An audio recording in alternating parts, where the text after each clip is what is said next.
Hello বন্ধুরা, একটি নতুন ভিডিও নিয়ে আমরা চলে এসেছি। জায়গাটা দেখে জানতে ইচ্ছে হচ্ছে না কোথায় যাচ্ছি? আমরা চলেছি হুগলি জেলার একটি বৈষ্ণব তীর্থস্থানে।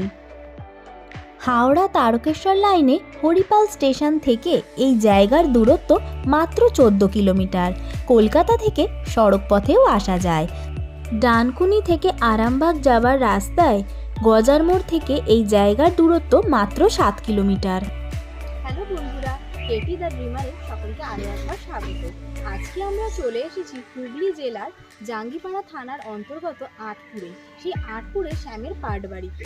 চলো তোমাদের সাথে তোমাদের ভেতরটা ঘুরে দেখাই। আটপুরের রামকৃষ্ণ মঠ সম্পর্কে মোটামুটি আমরা সকলেই জানি। এই নিয়ে আমাদের আগে একটি ভিডিও আছে, তোমরা চাইলে দেখে নিতে পারো। এই আটপুর রামকৃষ্ণ মঠ থেকে মাত্র 1 কিলোমিটার দূরে অবস্থিত আনারবাটি এই গ্রামেতেই একটি বৈষ্ণব শ্রীপাঠ বর্তমান। এটি দ্বাদশ শ্রীপাঠের অন্যতম একটি বৈষ্ণব শ্রীপাঠ। মন্দিরের প্রবেশ মুখে একটি প্রাচীন বকুল গাছ দেখা যায়।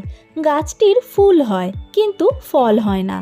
জানা যায় পরমেশ্বর দাস গোস্বামীর সমাধির উপরে গাছটি বেড়ে উঠেছে। মন্দিরেতে প্রবেশের সময় একটি রথ দেখতে পেলাম। রথযাত্রা এখানে খুব ধুমধাম করে পালিত হয়। এছাড়া শ্রীকৃষ্ণের প্রিয় উৎসব দোল বা হোলি, সেটাও এখানে খুব বড় করে অনুষ্ঠিত হয়। গাছগাছালির মধ্যে শান্ত পরিবেশে এখানে এলে মনে প্রশান্তি আসতে বাধ্য। মন্দিরের ভিতরে প্রবেশ করেই প্রথমেই নজরে পড়ে ছোট্ট কিন্তু পরিষ্কার পরিচ্ছন্ন আলপনা দেওয়া একটি নাটমণ্ডপ। জানা যায় মহাপ্রভু শ্রী চৈতন্যদেবের পার্ষদ পরমেশ্বর দাস এখানে শ্যামসুন্দর বিগ্রহ ও শ্রীমতীকে প্রতিষ্ঠা করেন।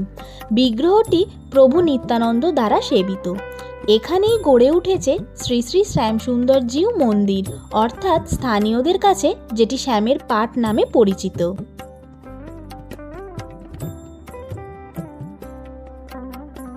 এই মন্দিরটি সকালবেলা 12টা পর্যন্ত খোলা থাকে। তারপরে শ্যামকে শয়ন করানো হয়। এরপর আবার বিকালবেলা 4টের সময় খোলে এবং 6টার সময় বন্ধ হয়ে যায়। এর মধ্যেই সন্ধ্যা আরতি করা হয়।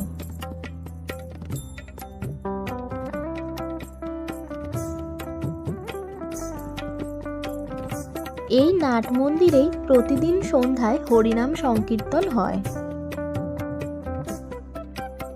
কলকাতা থেকে একদিনের ভ্রমণে এই আটপুর রাজবলহাটের সাথে আনারবাটি গ্রামের শ্যামের পাট ঘুরে নেওয়াই যায়। আজকের ভিডিওটি তোমাদের কেমন লাগলো তা অবশ্যই জানিও। লাইক, কমেন্ট, শেয়ার এবং আমাদের চ্যানেলকে সাবস্ক্রাইব করতে ভুলো না।